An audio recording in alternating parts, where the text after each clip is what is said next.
And so my thought process is this. If this pain were due to a herniated disc, which is generally what people mean when they say they slipped a disc. So if that pain was due to a herniated disc, the treatments for the cluneal nerves wouldn't provide long-lasting relief and wouldn't actually resolve their pain in a very short amount of time.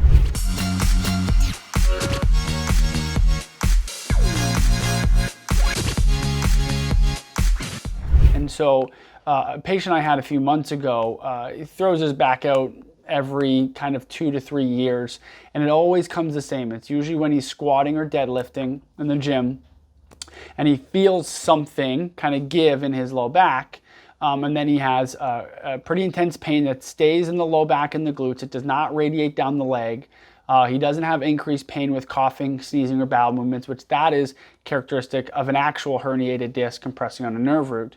And he has a lot of this guarding in his low back that, it makes it hard to walk, hard to lay down, all that type of stuff. And so he came in for an evaluation and see if there's anything I could do for it. And within 2 treatments with one perineural treatment and 1 nerve hydrodissection, we completely resolved this pain, and that took about a week.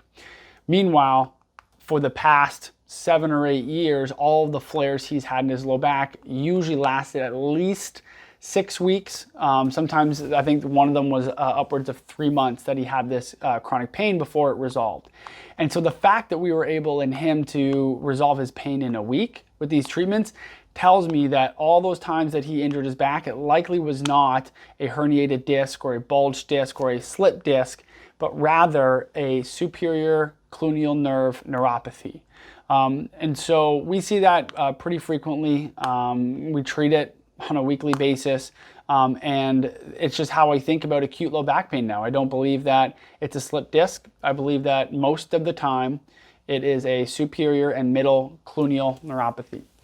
So if you are suffering in pain and you have, you frequently slip a disc or throw out your back, I really encourage you to seek a consultation to have your cluneal nerves evaluated.